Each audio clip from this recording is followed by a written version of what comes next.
So ayan mga ka-PJ, ito yung ating lempo at saka sinamahan ko na rin ng maskara ng baboy, no? Para kasi pampulutan nga ito eh. No? Kung hindi to pampulutan, lempo lang dapat, okay na yun. Dahil nga pulutan, priority dyan pulutan, may maskara ng baboy. Binabad ko na rin yan sa kalamansi, paminta, at saka nilagyan ko na siya ng asin. So pag ako gumagawa, hindi ako naglalagay ng toyo dyan. Barbecue na yun, hindi na yun inihaw. Kaya nga, sinuglaw nga gawin natin yan.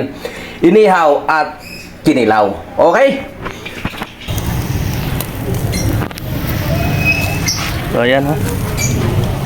Ihawin natin yung partner ng tuna. So, ayan guys, ito na yung ating tuna, no? Hinugasan na natin ng mabuti yan. Doon sa tubig, no?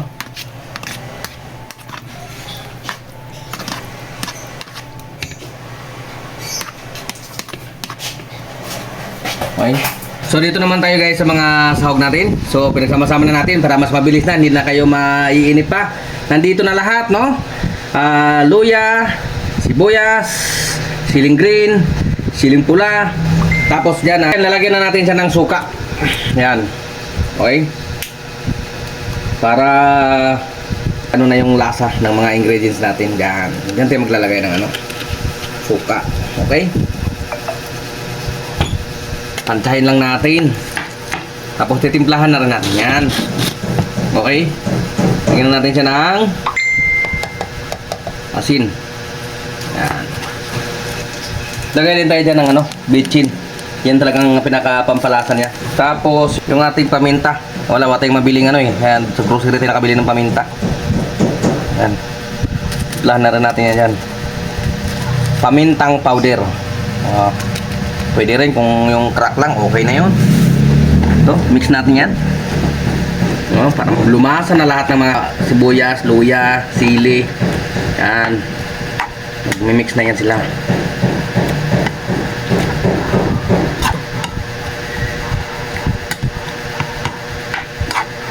So, ayan lang muna natin siya dyan na nakababad siya. Habang piniprepare natin yung ating pinaka-main ingredients, itong lempo at saka maskara ng baboy with tuna. Ayan, yan yung main ingredients natin. Okay?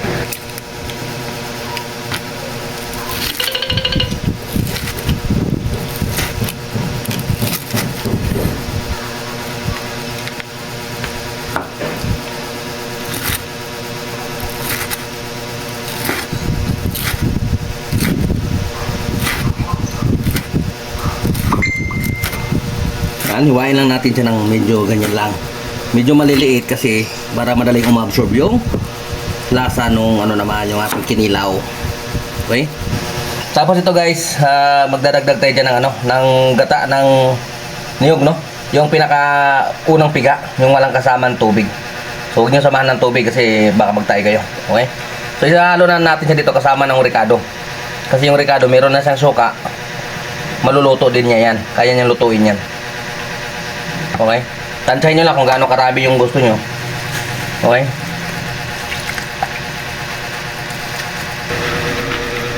Tapos ito naman guys, hugasan din natin ito ng suka para mawala yung dulas-dulas niya at yung mabawasan yung langsa. Okay? Kakamayin ko na lang kasi ako lang naman ang humumulutan kakain Yan, para yun para ipigain natin para mawala yung yung dugo, yung dugo ba? Yan yung dugo nyo. Okay?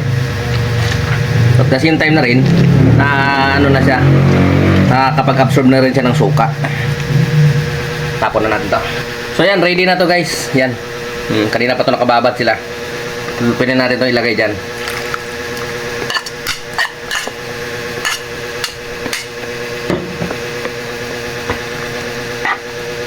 Yan, di ba? Mukha na bang yummy? Huwag nyo kalimutan, huwag kayo maglagay ng tubig sa gata. Dapat yung pure lang talaga.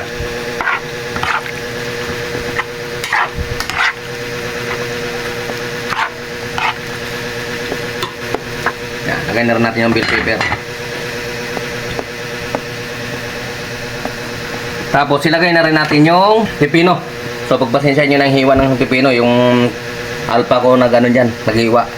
Dapat yan cubes din para bagay. Okay?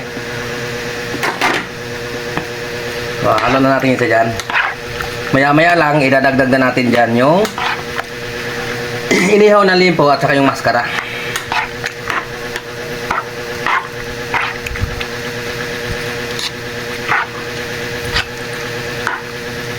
Na ilalagay natin yung kalamansi.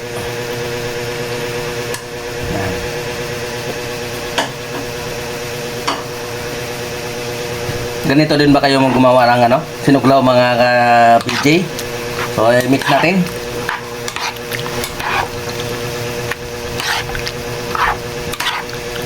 Yan naman gata, saglit lang naman yan, luto na yan.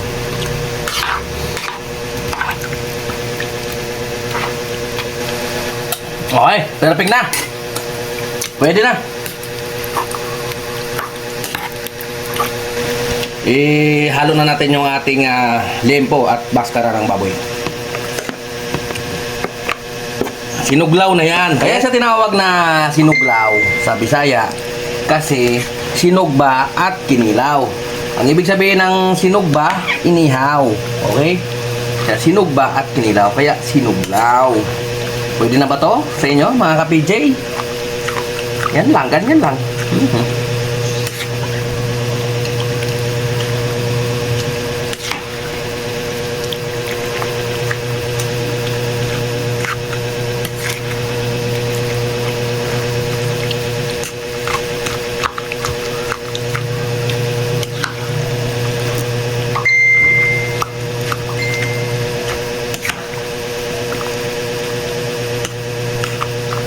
So ano pang hinihintay mga bay? Banat na tayo. Subukan na natin tong ano. Ayun o, ating sinuglaw. Yan, isa pang halo para mag-mix talaga.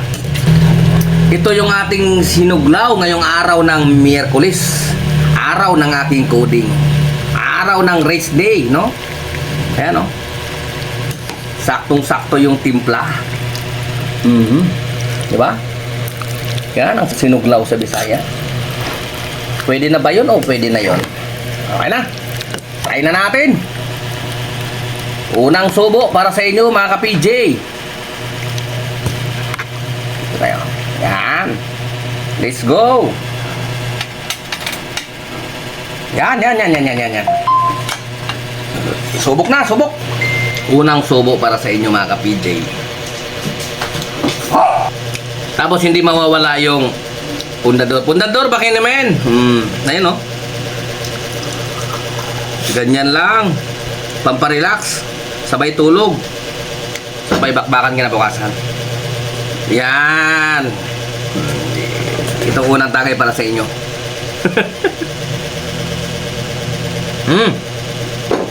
So yan, maraming salamat sa inyong panonood, no? Sa inyong matyagang paghihintay sa aking mga videos, no? At sana meron na naman kayong natutunan sa akin ngayon sa paggawa ng sinuglaw sa Bisaya. Hindi lang pangulam, pangpulutan pa. Kaya ano pang hinihintay nyo? Tara na, let's go! Siguro, umira lang naman ang katamaran ng aking kamay. Gumalaw. Pero